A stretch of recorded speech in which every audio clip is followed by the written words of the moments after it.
Ladies and gentlemen, welcome, and thank you for joining Managing Permitting of Swine during an ASF exercise. Before we begin, please ensure that you have opened the WebEx participant and chat panels by using the associated icons located at the bottom of your screen.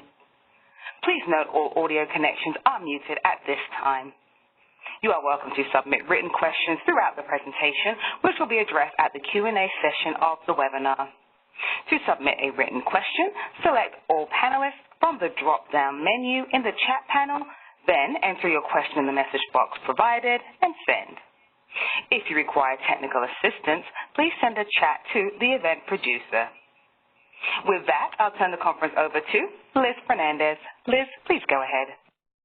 Good morning, everyone. I'm Liz Fernandez, and I'd also like to welcome you to today's webinar.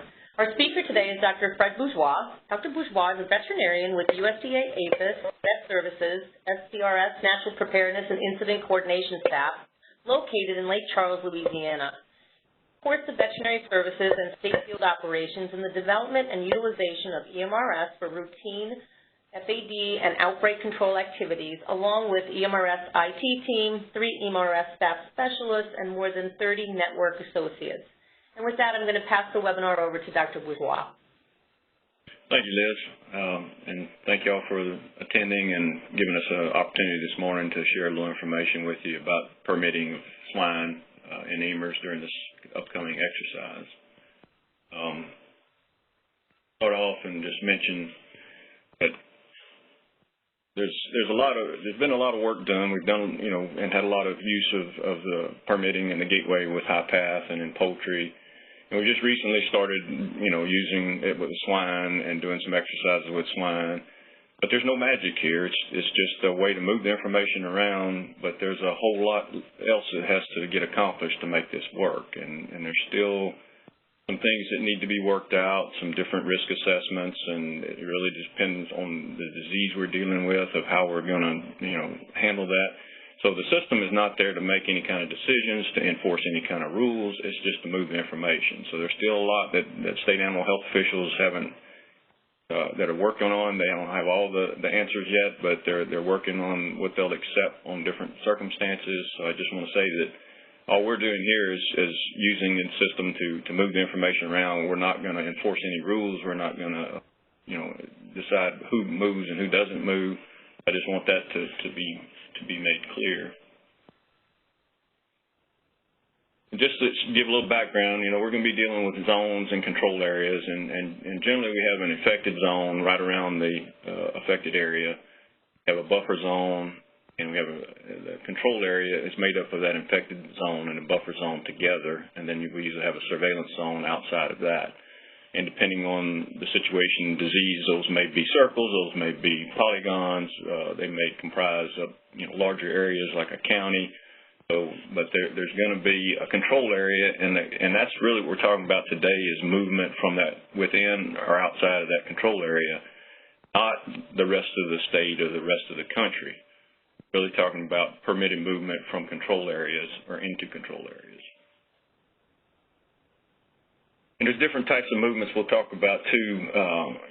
When we talk about permitted movements, when we talk about permits and permitted movements, so permit is kind of an overarching description of allowing something to move between two premises, and permitted movements are usually a subset of that, of each time something moves between those premises. Track conveyances is something we started in high path, where we had product moving that didn't necessarily require a permit, but we wanted to track it out of a control area, say a plant that was within that control area, and you had trucks leaving that control area.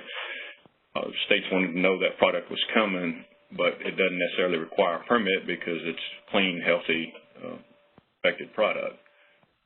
And then we have routine movements that occur just to have continuity of business, and it's not necessarily animals moving, but it can be a lot of other types of movements on and off of premises. So there's different types of movements we discuss when we're talking about permitted movements.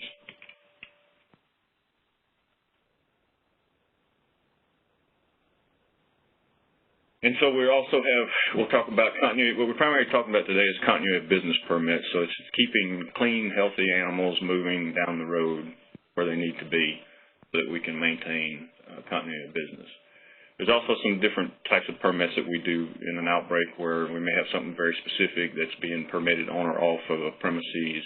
We do occasionally have to permit stuff off of infected premises, like animals going to landfill and things like that. But what we're talking about today is really our continuity of business and primarily the secure food supply, because there's other types of permits that occur sometimes during an outbreak where they need to move some equipment on and off or things like that, and that's more like an operational type permit, a secure food supply permit.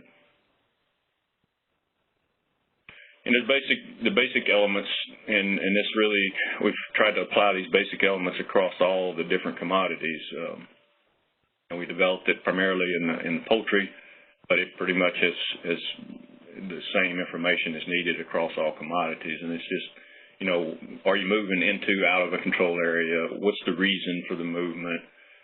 Got to have an origin and a destination for every permit, and then you have, you know, the types of items and then a duration or span, because if at all possible, we like to, if we're going to be moving between the same two premises multiple times over a period of a month, let's say, if at all possible, we like to make that permit span that month and then have, you know, requirements each time you move to meet the requirements for testing or whatever may be in place, but to not have to redo that permit every single time you're moving, if you're moving every 2 days. So that's the duration and span that we're talking about.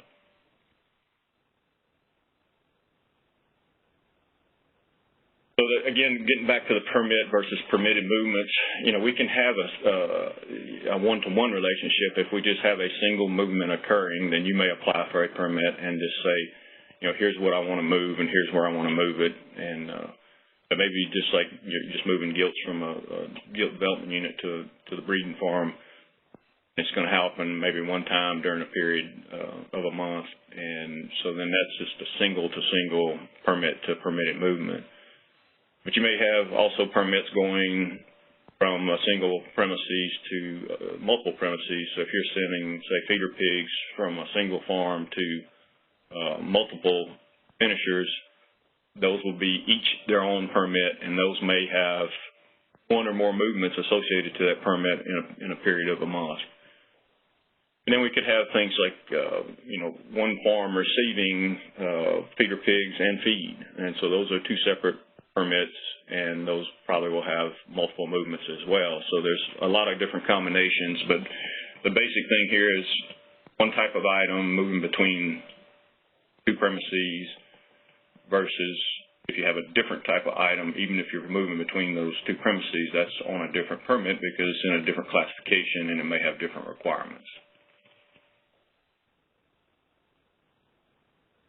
Pre-identified premises, we've done a lot of work with poultry, and now we've done a lot of work with swine as well, and those companies that are participating in this exercise have been sending us their list of premises, and a lot of these premises are already established because states have been establishing those premises. And so what we're doing is making sure that they're there, associating them to an account, because that account becomes very important for how we will expose those premises to that company during the exercise through the gateway. But we do get, you know, I'm working on some this morning. And they'll have 4 or 5 different farms on the same premises. And so 2 barns on the same piece of ground may be 2 different farms in your company. But for our purposes, that's considered one premises because there's really no epidemiological separation there. They're too close together. They share equipment. They share personnel, those kind of things. Versus 2 very distinct premises that are located apart, probably have different addresses and have some degree of separation. So that we'll probably never have an equal number of premises as you have farms, you know, for those companies that are participating, because we don't define every single barn that you may define as a farm a different premises. But getting those in ahead of time has been a huge, huge benefit, and will help us in the event of an outbreak, and especially in this exercise as well. That'll help us quickly get those exposed in the gateway and hopefully help permitting. And all this can get pretty complicated depending on, if we're dealing with an infected prim and stuff moving maybe off of that infected prim to a landfill, if we have personnel that have to move on and off of that infected prim, if we have a control zone and we've got animals moving into that control zone, we've got animals moving out of that control zone, we have feed moving in or out of that control zone. And then when you throw in the conveyances and we have product moving from a plant that's within a zone, you got hundreds of truckloads going out, you got a lot of complications there.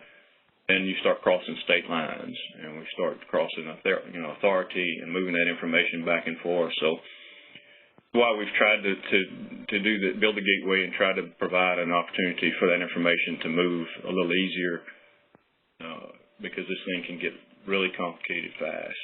So hopefully we'll see some benefit there. The process is kind of the same, in whatever we do. There's a lot of talk, just sometimes confusion about the gateway and what the gateway does. And the gateway is just an input, a secure input application for EMRS. It allows us to have an outside party, a company, a producer, have a secure method to view their premises, to put in requests for permits by using a drop-down of their premises without having to type that information in, to they commit that. It goes into the system without any additional data entry, and the people doing the data entry are the closest to the actual premises. They know their premises, so it cuts down on the error rate for us. Once it's into the system, it's really no different than if we had input it manually to the system. We have other methods, so if we get a phone call, if we get an email, a fax, or something like that, we have the ability to input that directly into the system without going through the gateway. The gateway was really designed volume, our integrated industries where we have a large number of premises, a large number of movements, and it really helps to streamline that. But from that point on, it's pretty much the same. The other thing the gateway does for the industry is to allow you to see the progress, and we'll go through that a little bit here as those requests kind of progress through the stages that they have to go through. And these different stages of receiving that, someone has to take a look and say, does this make sense, that request? Say, yeah, it makes sense, let's go ahead and accept it. At that point, it hooks it up to the initiating premises, where then a state animal health official can look at the conditions around that permit and decide, yes, I'm going to accept it, or no, I'm going to reject it. And it may even, at that point, be crossing state lines, so it has to be shared with the receiving state, with the recommendations from the initiating state. Then they decide if they're going to approve it. And as that progresses through that can take a bit of time, and that's going to be one of the things we talk about today, is somebody needs to be there actually doing that, because there's no magic. It doesn't happen automatically. EMRS is not going to make the decision and just push it through for you. So if we don't have adequate trained personnel that are going to be there to evaluate the situation and push the buttons, it's not going to go anywhere. Different than doing it on paper at that point. If nobody's there to stamp the paper, nothing happens as well. But as it progresses through that, you'll be able to watch that progression in the gateway. So as you know then that somebody's working on it, they didn't forget about you.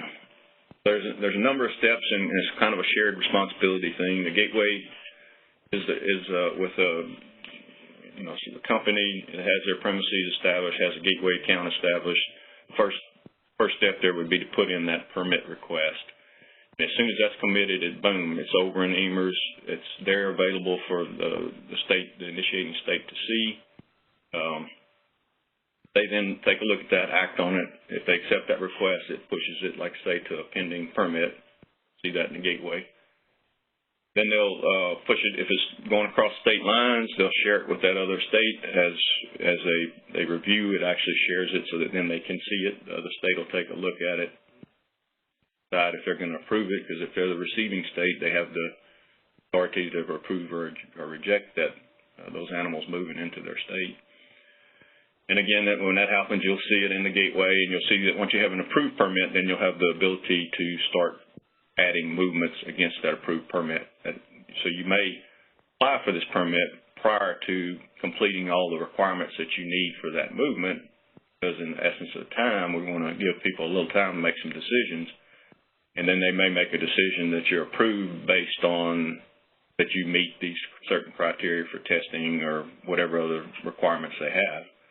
At that point, then you would be able to enter a movement against that permit. It's going to be something that's going to be moving every 2-3 days, continue to enter those movements. And as you enter those movements, it's very little data entry, just the date and the amount, because you've already put all the other details into the permit. It inherits all of that. And then that just automatically creates those movements within the system so state animal health officials can see what's occurred. And when you're done with that period of time, then that permit gets closed out.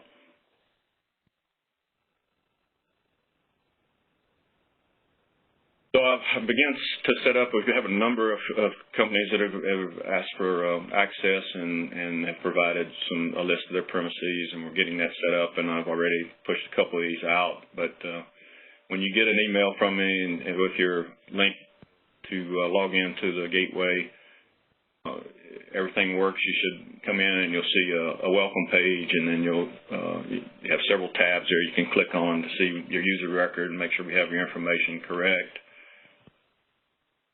Like I said, it's primarily been designed to work in a volume situation.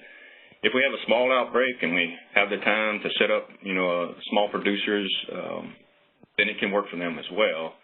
But you have to kind of look at the return on investment there. If you invest a bit of time of setting them up gateway and making sure they have EOF1 and getting their one premises or 2 premises set up, and then they only make one movement in a month, it'd probably be quicker just for us to hand enter that directly in the system than to take the time to set them up in the gateway. So that's kind of a trade-off we look at, is how many resources do we have available, how much are they going to actually be moving, as kind of the place to decide, is it viable for us to use the gateway for this or not.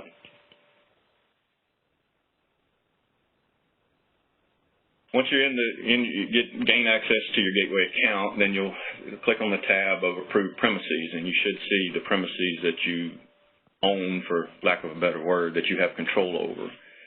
Those approved premises, you can initiate a permit from that approved premises, either incoming or outgoing.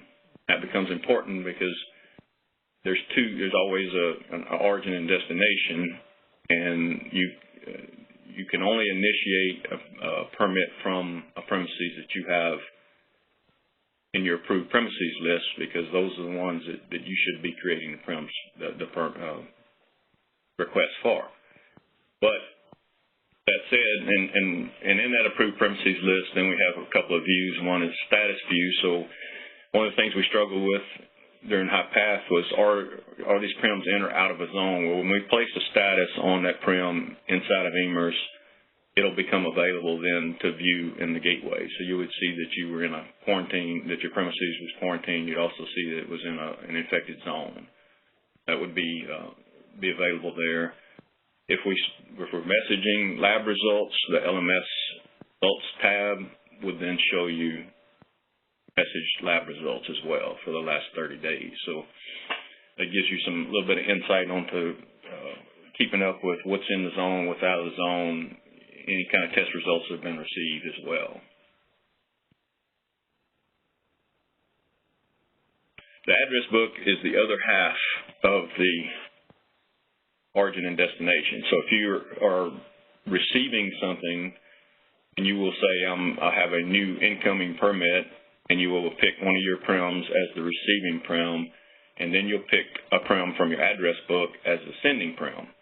And if you're only dealing with your own premises, you'll see that they're listed in both the address book and in the approved premises list, which seems a little redundant, but there's a good reason for it.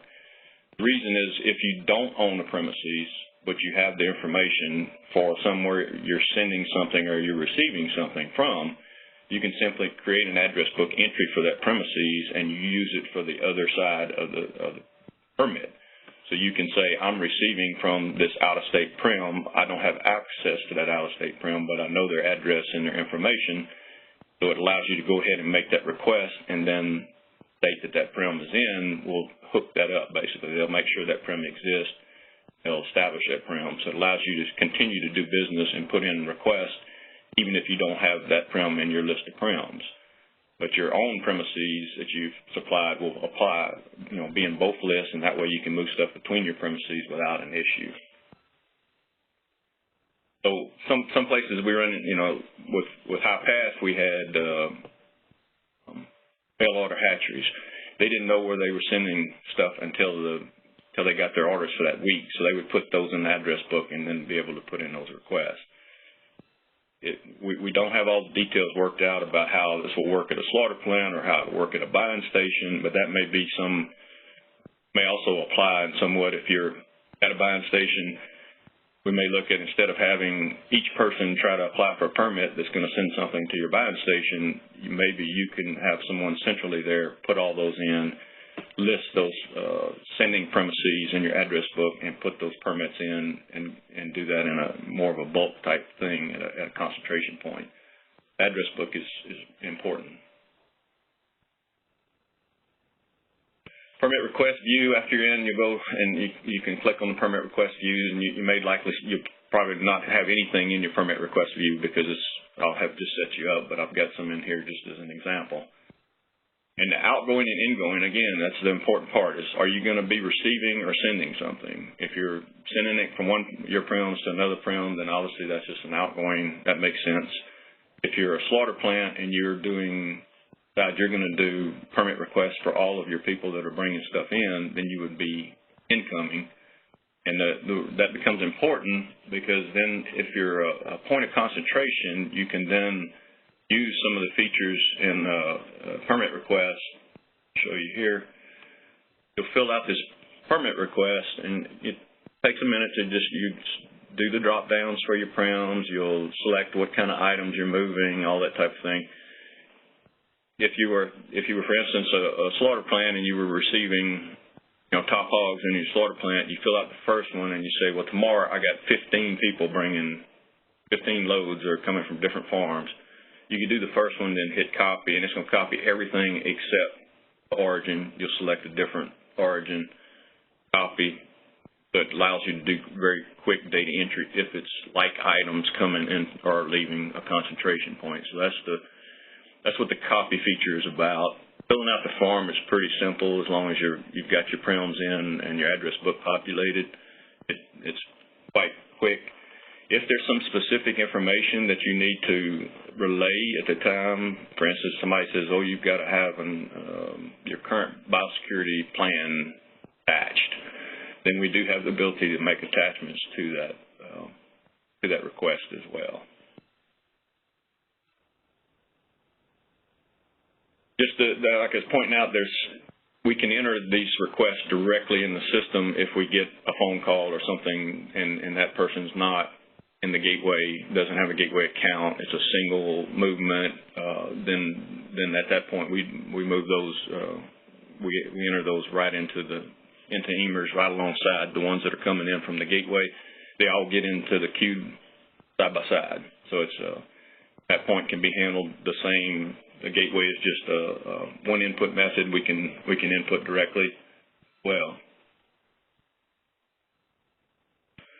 So just so you understand, the folks that are putting these in the gateway, you can hammer them in pretty quick. You can put in requests pretty quick, but then what? On the inside, we've got to have people there evaluating that. First step is to take a look at that request and evaluate, does this even make sense to accept this, or should we just reject it now? For instance, if we weren't allowing any movement in that area, they would just reject the request right at that point and say no movement is going to be allowed at this time. If they, if there's missing information or some kind of item that doesn't require a permit, they could just reject it and say, permit not required. So it's just it's kind of a first step that we take to evaluate the request, and then if they accept that request, it's a matter of just pushing a few buttons, and it'll take that request and it'll basically copy all the information on the request and hook it to anchor prim that you've initiated this request from. When that happens, you'll be able to see in the gateway, you'll be able to see that there's actually something happening because that request will go from pending to accepted. as I point out here. The two on the bottom show a status of new. You just put those in. While they're new, if you say, oh, I've made a mistake, I need to put something, change something, you can actually click on that, edit that, and change it. Once it's accepted, you can't change it anymore because they've accepted. And if there's a problem at that point, you need to contact the state that's initiating the permit and tell them you made a mistake or whatever. It changes it right away to accepted, and then if you click down on the permit tabs, you'll see that accepted request has now generated a pending permit that tells you that they're working on it.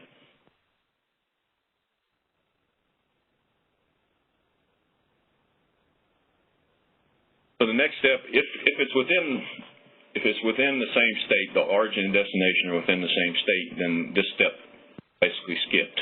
You go straight to the approval process because they have the authority to do that. But if it's initiated in one state and then going to another state, then there's what we call a review process. And the review process is so that someone who's better trained than the person maybe that was accepting the request looks at the parameters around the movement, decides, does this person meet the requirements for us, allowing them to, say, move out of this control zone, and then they make some kind of recommendation, and if they review it and move it on to the next state, then they say, we've done our part of the bargain here, and it looks like these people are eligible to move, and so we want to see if you'll approve this permit. At that point, it's shared to the approving state, notifications get sent out, and they can go in and evaluate if they want to actually approve that.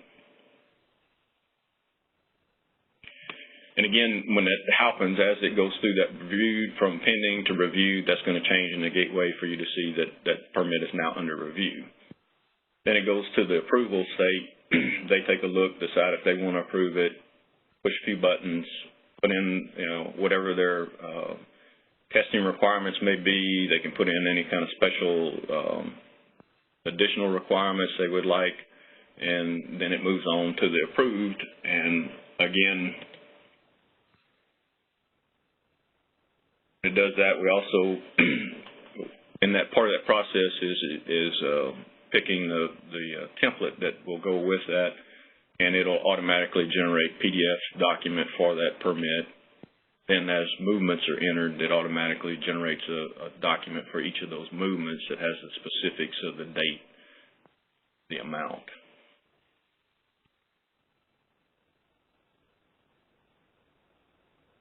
And once that document gets generated, in the past, before we had the gateway, then we had to email you that document, and we ran into issues with people calling, I had calls at 9 o'clock at night in high pass of, oh, I don't have my permit, we got to move at 2 in the morning. And I'd go back and say, well, we sent it to so-and-so today. Well, she's off today, so I don't have access to her email. So in the gateway, if you have a company account and you have several people with access to that company account, anybody would have access to that PDF to pull that down, that permit or that movement. Once that permit's in and you see that status has changed to approved, and there's a little truck icon on there for it says movements, and you can click on that and actually add movements at that point. But just an example of the permit document, what it looks like, and we basically take the header footer from each state and generate a document that's specific for that state. The rest of it's pretty much generic. Don't try to put wordsmith all the conditions and requirements.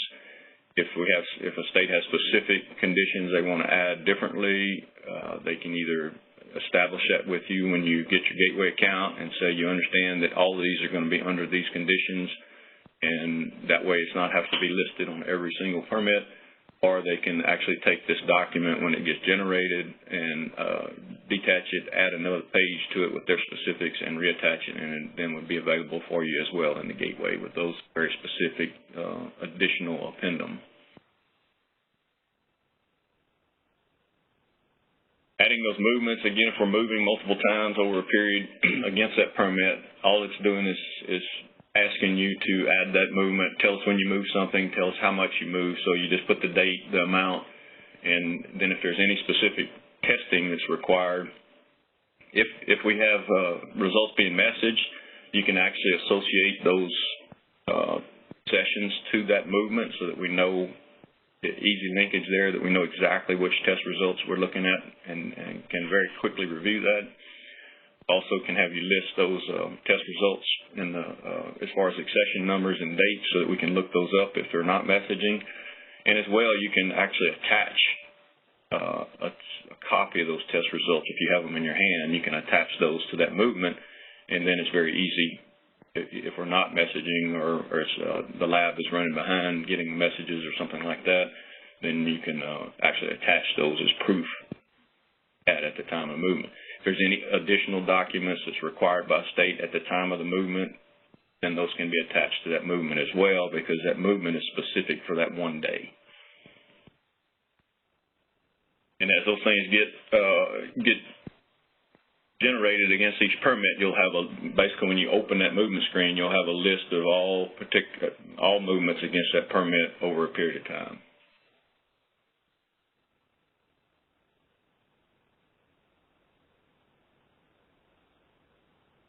As soon as that movement is added from the gateway, it will also be immediately in EMRS, and it'll also generate an additional PDF document for that particular movement, and it's available immediately in the gateway once you refresh the screen. The permitted movement document looks very similar to the permit document.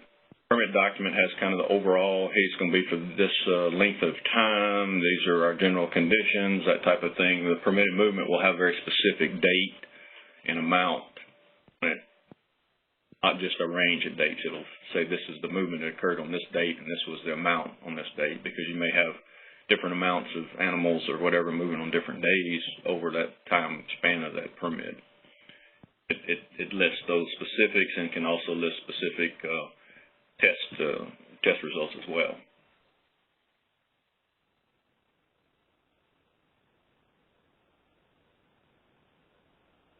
So that's kind of an overview of the permitting process and the gateway. Hoping that clarified a little bit that the gateway there's no magic to the gateway. The gateway is just basically a portal to allow our outside customers to see their premises, to request permits, to view those permits as they progress through the process, to retrieve the documents and all of that without having to go back and forth through email, and to keep it all secure in a secure environment, and to allow multiple individuals at a company to have access to those requests and those permits. I guess we'll open up if there's any questions now, Liz.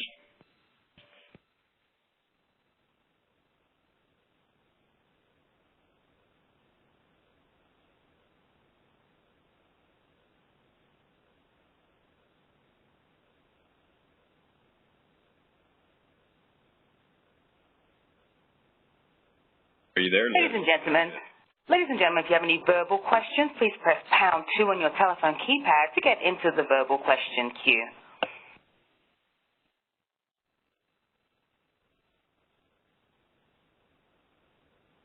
And, Doctor, I think that Liz dropped off, so I will go ahead and read the questions that I can see.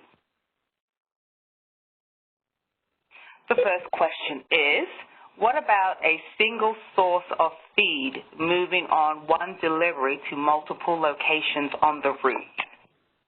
Yeah, so that comes up a number of times, and I guess we don't have a permit for multiple locations. So each of those locations should have their own permit. The same truck may be delivering, but what we're really trying to determine here is what moved on or off of a premises at a particular time. So you basically, if you have a feed mill, you deliver, and you're going to establish a permit to each of those locations where you may deliver feed, and then on the days you actually deliver feed, you'll put in a movement to that specific location. You may list the truck number or whatever on that movement, but there's not a single permit with multiple destinations. Hasn't been possible to do. So each of those would have their individual permit and then an entered for each of those locations on a particular day. I'm sorry, everyone. This is Liz. For some reason, I hit the wrong button and disconnected myself. That's a first. So there is another question. Is there a way to practice or rehearse permitting? Yes, we've had a number of different exercises we've done with states and everything. So we'll usually set up someone with a, and they'll pick a company or something, and we'll set them up a gateway account, and we'll put them in. If not, then they can simply enter some direct request and go ahead and practice putting those through in the training and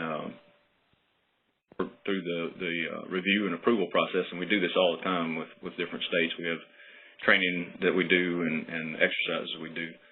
But yeah, I mean that's if there's something you need, just let us know, and we'll try to get you a network associate to help you through that.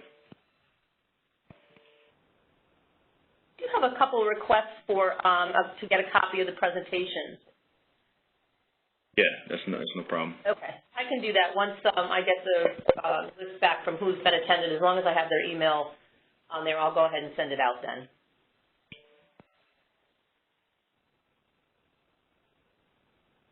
Do we have any verbal questions in the queue? Once again, ladies and gentlemen, if you wish to ask a verbal question, please do press #2 on your telephone keypad. You'll hear a notification when your line is unmuted. At that time, please state your question.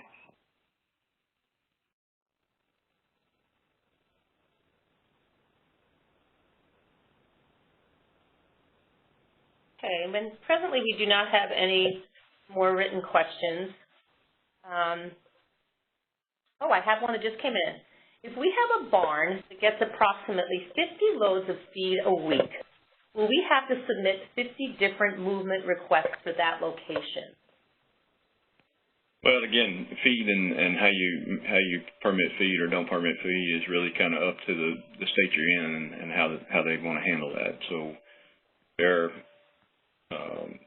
saying that you are getting 50 loads a week, and I mean, if you talk 50 trucks, you obviously wouldn't need 50 movements. We usually put a movement in each day that you receive something. And you could put one movement in for a day and say, I got 10 trucks today. You wouldn't put 10 movements in, one for each truck. So we usually handle movements as in, did something move on this day, not how many trucks you moved it. That's and a lot of that is negotiable with your local animal health official, if they want to track that and how they want to track it. But usually just one movement per day, not one movement per truckload.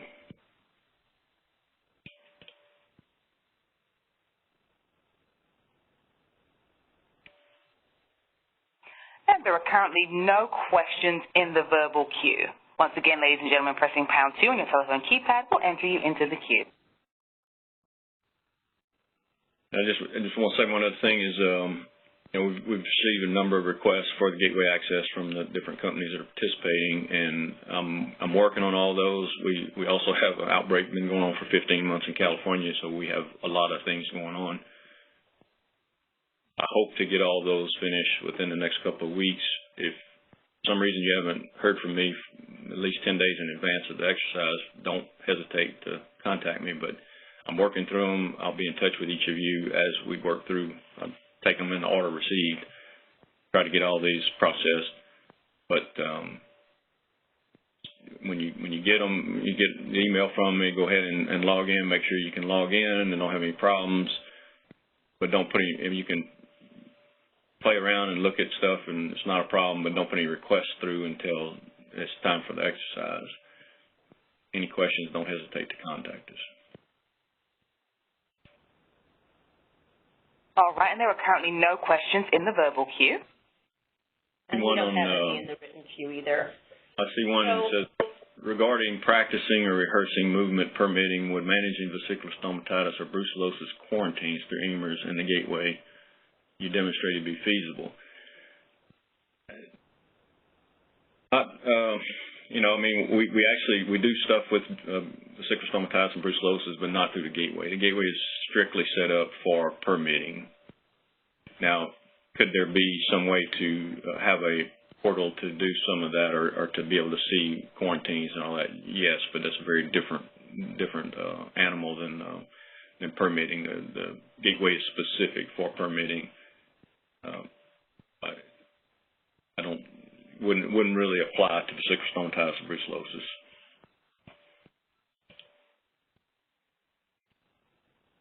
Okay. Well, thanks, Fred, for your time today. I just want to let everybody know we do have another webinar next Thursday on August 29th, and the topic is the global African swine fever situation and critical biosecurity and hygiene concerns in depop and disposal and truck sanitation management. And the speaker for that webinar is Tony Pearson, so we hope you can join us. With that, I wish everybody a good rest of the day. That concludes our conference. Thank you for using AT&T Event Conferencing Enhanced. You may now disconnect.